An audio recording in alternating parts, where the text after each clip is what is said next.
YouTube channel and I hope you all are doing great. So this video is all about my skin healing journey. In detail हम बात करेंगे मेरे skin healing journey के बारे में. So without wasting any time, let's get started. In topic पे बात करने से पहले मुझे 2 से 3 बार एक कमेंट आ चुका है कि मैं टीनेज स्किन के रूटीन के बारे में शेयर करूं, तो उस टॉपिक को सबसे पहले अभी हम यहाँ पे डिस्कस कर लेते हैं. सी टीनेज के हिसाब से आपके पास उतने पैसे नहीं होते हैं कि आप अपने स्किन केयर प्रोडक्ट्स में इतना खर्चा करो एंड इतने प्रोडक्ट्स रिक्वायर्ड भी नहीं होते हैं. सो इन केस अगर आपके टीनेज के टाइम पे ही बहुत ज़्यादा सीवियर एक्ने वगैरह फेस कर रहे हो, सो आई वुड सजेस्ट कि बेस्ट सजेशन रहेगा कि आप डर्मैट से कंसल्ट करो and derma will be the right person to guide you कि कौन सा प्रोडक्ट्स आपको ट्राई करना है. एंड अगर इन जनरल आप पूछ रहे हो कि ऐसे आपको कुछ इश्यूज नहीं है, तो इन जनरल अगर आप पूछ रहे हो तो आपको सिर्फ और सिर्फ एक नॉर्मल फेस वॉश यूज करना है. Gentle and mild face wash होना चाहिए वो. एंड उसके बाद आपको यूज करना है सेकंड प्रोडक्ट जो है वो आपकी सनस्क्रीन है. सो आप SPF 30 के अराउंड कोई भी अच्छी सनस्क्रीन यूज कर सकते हो एंड मार्केट में बहुत सारे सनस्क्रीन है तो आप यूज कर सकते हो. एंड ऐसा भी होता है कि अगर मैं यहाँ से कोई ब्रांड सजेस्ट करूँ बट माइट भी वो ब्रांड आपको सूट ना करे, तो आई वुड से कि आप खुद ही रिसर्च करो एंड ट्राई करके देखो. अगर वो प्रोडक्ट आपको सूट कर रहा है तो आप कंटिन्यू करो उसका यूज करना. इनके सूट नहीं करना है तो आप इमीडिएटली उसको स्टॉप कर दो यूज करना. एंड अगर आप चाहो तो आप मॉइस्चराइजर भी यूज कर सकते हो. बट जब मॉर्निंग स्किन केयर रूटीन में मैं सनस्क्रीन लगाती हूँ तो मैं मॉइस्चराइजर जनरली स्किप कर देती हूँ क्योंकि मुझे जरूरत नहीं पड़ती है. तो इन जनरल अगर आपको स्किन केयर रूटीन फॉलो करना है तो बेसिक है कि आपको एक फेस वॉश चाहिए, सनस्क्रीन चाहिए, मॉइस्चराइजर चाहिए एंड लास्टली आपको चाहिए एक लिप बाम. एंड जैसा कि मैंने पहले ही आपको बता दिया कि इनकेस अगर आप कुछ स्किन रिलेटेड कंसर्न फेस कर रहे हो then derma will be the right person. And teenage के एज में आपको मतलब जितने भी मार्केट में ढेर सारे सीरम्स हैं उसमें इन्वेस्ट करने की ज़रूरत नहीं है. मार्केट में बहुत सारे पीलिंग सोल्यूशंस हैं, बहुत सारी चीज़ें हैं, आपको उसमें इन्वेस्ट करने की आई वुड से इतनी ज़रूरत नहीं है. एंड फिर भी अगर आप चाहते हो आपके स्किन का प्रॉपर ध्यान रखना है तो मंथ में एक बार अगर आप चाहो तो घर पे ही एक proper clean up routine follow कर सकते हो. यानी कि आप अपने स्किन को अच्छे से स्क्रब कर सकते हो, फेस पैक लगा सकते हो, तो इस तरीके से आपकी जो स्किन है वो ग्लोई भी रहेगी एंड हेल्थी रहेगी. सो आई थिंक काफी शॉर्ट में मैंने इस टॉपिक को कवर अप कर लिया है एंड आई होप आपके लिए हेल्पफुल होगा. Now let's move on to my skin care routine and मेरी स्किन केयर जर्नी के हिसाब से अगर मैं बात करूँ तो so to be very honest मतलब मैं रॉ बात करूंगी. एंड मैंने अभी फेस पे कुछ भी नहीं लगाया है, सिर्फ और सिर्फ मैंने अपनी morning skin care routine follow की है, तो वही आपको मेरे फेस पे दिख रहा है एंड एक लिप बाम है बस, और कुछ भी नहीं है. तो जब मैंने मेकअप करना शुरू किया था तो मैंने कोविड के टाइम पे शुरू किया था एंड उस टाइम पे मेरी स्किन में कुछ भी स्पॉट्स नहीं थे, ना ही तो पिंपल्स थे. एंड अगर पिंपल आता भी था तो जैसे कि पीरियड्स में सिम्टम्स आता है उस टाइम पे ही पिंपल आता था मुझे, अदरवाइज मुझे नहीं आता था. फिर धीरे धीरे मैंने मेकअप करना शुरू किया रेगुलर बेसिस पे. सो मेकअप करने में ये भी आपको चीज़ ध्यान में रखनी होती है कि आप कौन से प्रोडक्ट्स यूज़ कर रहे हो. कभी हम प्रोडक्ट्स चीप क्वालिटी के भी यूज़ करते हैं, फिर धीरे धीरे हम प्रोडक्ट्स अच्छे क्वालिटी के यूज़ करते हैं. तो मैं ये नहीं बोलूँगी मैंने चीप क्वालिटी के प्रोडक्ट्स यूज़ किए, बट जब मैं मेकअप करती थी तब मैंने उतना स्किन केयर कभी नहीं किया, अपने स्किन पे उतना ध्यान मैंने नहीं दिया जो मैं कुछ सालों में अभी देना मैंने शुरू किया है, जो चीज़ मैंने पहले नहीं की. तो उस वजह से धीरे धीरे डार्क स्पॉट्स एक्ने धीरे धीरे आना सब शुरू हो गए थे, बट स्टिल मैंने कुछ ध्यान नहीं दिया एंड कुछ टाइम तक वो अपने आप हील हो गया, लेकिन फिर से वो चीज़ आ गई. एंड धीरे धीरे जब मैंने अपने स्किन पे ध्यान देना शुरू किया सब एकदम बेटर हो रहा था. बट अचानक से मुझे PR में रिसीव हो गया प्लम का niacinamide serum and niacinamide gel. तो वो जो प्रोडक्ट है वो मेरे ऊपर काम नहीं किया एंड वो सेम प्रोडक्ट मेरी मम्मी के ऊपर वर्क कर रहा है. उनको कोई भी इशू नहीं है, बट मुझे इशू हो रहा था. जब मैंने उसको अपने फेस पे लगाया तो मुझे यहाँ पे पिंपल्स आना शुरू हो गए. तब मैंने रियलाइज नहीं किया कि ये प्रोडक्ट का रिएक्शन हो गया.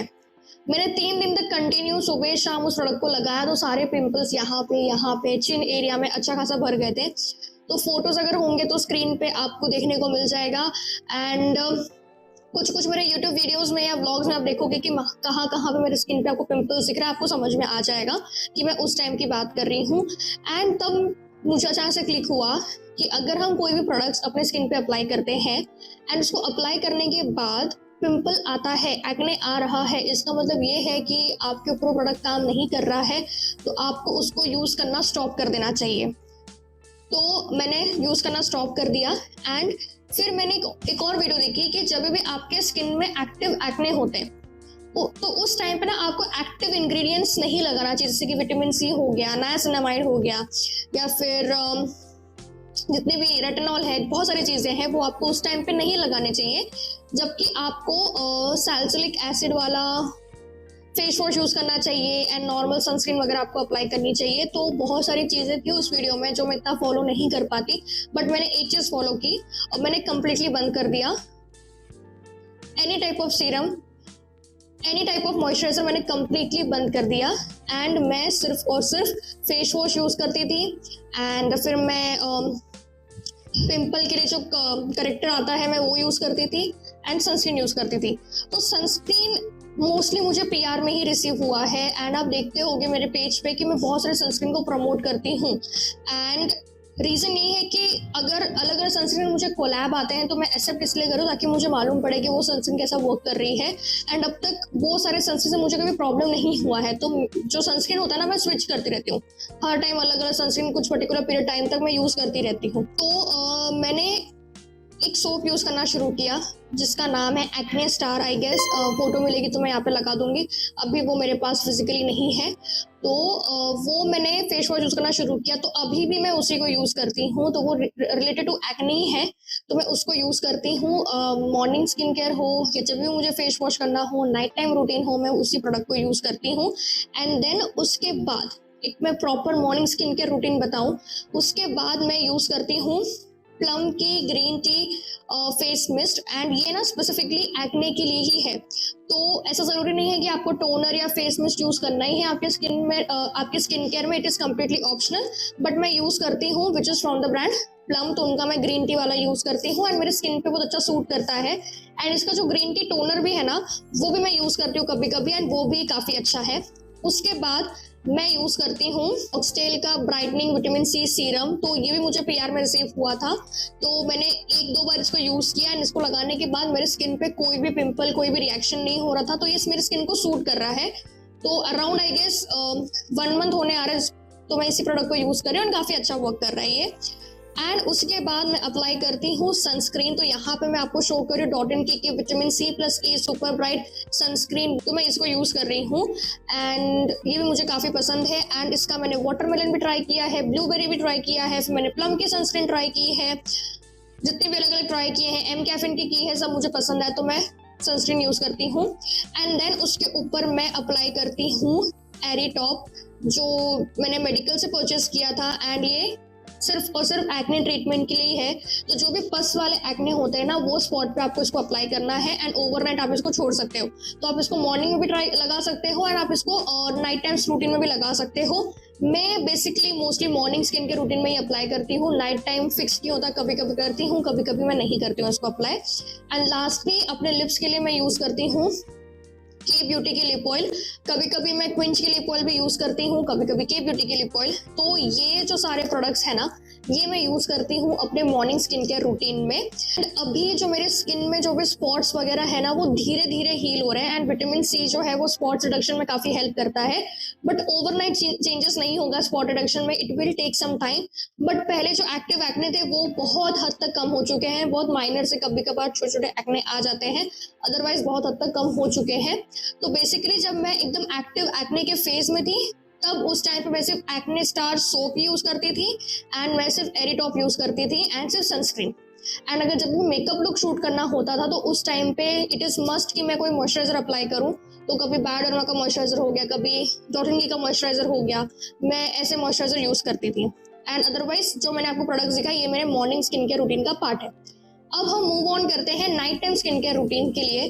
तो जैसे कि पता है कि अभी हॉट सीजन आ चुका है, गर्मी बहुत है, तो मैं यूज करती हूँ आइस रोलर। तो अप्रॉक्स 1 to 2 मिनट्स के लिए मैं अपने पूरे फेस पे अच्छे से आइस अप्लाई करती हूँ। अगर आपके पास वो आइस रोलर नहीं है तो आप एक नॉर्मल आइस ले सकते हो, ice cubes and directly apply कर सकते हो आपके स्किन पे। अब बहुत से लोग बोलते हैं डायरेक्टली अप्लाई नहीं करना चाहिए, कुछ लोग बोलते हैं कि आप डायरेक्टली अप्लाई कर सकते हो। It is completely up to you, जैसे आपको सूट करता है वैसे अप्लाई करो। तो मैं इस डिबेट में तो नहीं घुसूंगी क्योंकि मेरे स्किन पे जो चीज़ जैसे वर्क कर रही है मैं आपको वो एक्सप्लेन कर रही हूँ। तो अपने फेस पे अच्छे से आइज अप्लाई करने के बाद वो अच्छे से ड्राई हो जाता है। तो आपको एक चीज़ मेक श्योर करना है कि कभी भी आप आइज अप्लाई करो ना तो कुछ टाइम के बाद वो आपके स्किन को थोड़ा ड्राई करेगा। तो आपको मॉइस्चराइजर अप्लाई करना कंपलसरी है जब भी आप आइज यूज करते हो। तो मैं यूज करती हूँ पिलग्रिम का 2% कोजिक एसिड सीरम फॉर जो भी एक्ने मार्क्स उसको रिड्यूस करने के लिए, पिगमेंटेशन को रिड्यूस करने के लिए ये है। एंड इसमें खुद ही लिखा है कि आपको हफ्ते में एक बार यूज करना है एंड स्लोली एंड ग्रेजुअली जब आपके स्किन पे सूट करेगा एंड जो रिजल्ट्स दिखाएगा उस हिसाब से आप इसको हफ्ते में 1 से 2 बार भी यूज कर सकते हो। बट मैं हफ्ते में सिर्फ 1 ही बार यूज करती हूँ। तो मैंने रखा है कि मैं मंडे को इसको यूज करती हूँ मोस्टली, हफ्ते में 1 बार, यानी कि मैं मंडे को यूज करती हूँ। इसको यूज किया एंड इन केस जब मैं इसको यूज नहीं करती हूँ तो मैं डायरेक्टली मॉइस्चराइजर अप्लाई करती हूँ जो कि है डॉट एंड की vitamin C+ super bright moisturiser. तो मैं ये मॉइस्चराइजर यूज करती हूँ। तो अगर मैं लिप्स की बात करूँ तो अपने night time skin care routine में मैं यूज करती हूँ lip mask which is from the brand Earth Rhythm. तो ये मेरा फेवरेट लिप मास्क है। तो ये सारे प्रोडक्ट्स जो हैं मैं यूज करती हूँ अपने night time skin care routine में एंड अभी मैं इसको करंटली फॉलो कर रही हूँ एंड कहीं ना कहीं मुझे बेनिफिट मिल रहा है।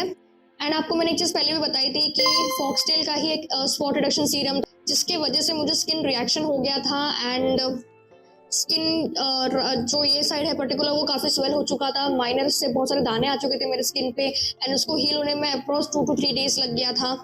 तो मेरा ये सजेशन है कि कुछ भी चीज़ें स्किन केयर की दिख जाती हैं एंड उसके भले बहुत सारे बेनिफिट्स हो बट हमको ये भी नोटिस करना है कि हमारे स्किन के लिए वो रिक्वायर्ड है क्या। रिक्वायर्ड है तो यूज़ करो, रिक्वायर्ड नहीं है तो यूज़ करने की ज़रूरत नहीं है। अगर आपके नॉर्मल प्रोडक्ट स्किन केयर के जो है वो आपके स्किन पे वर्क कर रहे हैं तो एक्स्ट्रा कोई भी प्रोडक्ट्स ऐड ऑन करने की ज़रूरत नहीं है। जैसे कि अभी नाइसिनामाइड का बहुत ट्रेंड चल रहा है, देन हाइलुरोनिक एसिड का बहुत ट्रेंड चल रहा है, बट मुझे ऐसा नहीं लगता कि मेरे स्किन में ज़रूरत है। एंड नाइसिनामाइड का यूज़ करने के बाद तो मेरे को रिएक्शन ही फेस करने मिला है। तो ये मोस्टली मैं वो सब प्रोडक्ट्स अभी अवॉइड कर रही हूँ। इन फ्यूचर में देखूंगी ज़रूरत पड़ेगी तो मैं उसको भी यूज़ करूँगी, बट येस हर चीज़ को यूज़ करने का एक तरीका होता है। तो अब एट द एज ऑफ 24 मेरे को समझ में आ गया है कि स्किन केयर कैसे यूज़ करना चाहिए। पैच टेस्ट बहुत इंपॉर्टेंट है, कुछ भी लेके बस स्किन पे लगा लो तो नहीं चलेगा। पैच टेस्ट करो, ऑब्जर्व करो कि आपके स्किन पे वो कैसे वर्क कर रहा है। तो यही सारे प्रोडक्ट्स हैं जो बेसिकली मुझे हेल्प किए हैं मेरे स्किन को ट्रीट करने में एंड करेंटली मैं बोल सकती हूँ कि पूरे डार्क स्पॉट्स तो गायब नहीं हुए हैं बट स्लोली एंड ग्रेजुअली वो गायब हो रहे हैं। तो मुझे उस फेज में रहना पड़ेगा कि ट्रस्ट द प्रोसेस वाले उसमें रहना पड़ेगा। तो यस, बट बहुत हद तक मेरी स्किन बहुत ज़्यादा हील हो रही है। तो yes, that's it for today's video. तो यही थी सारी चीज़ें, सारे प्रोडक्ट्स जो मुझे हेल्प कर रहे हैं मेरे स्किन हीलिंग जर्नी में एंड आई होप आपके लिए वीडियो हेल्पफुल रहा होगा। एंड अगर आपको वीडियो पसंद आती है then don't forget to like, share, subscribe to my YouTube channel. Till then see you in the next video.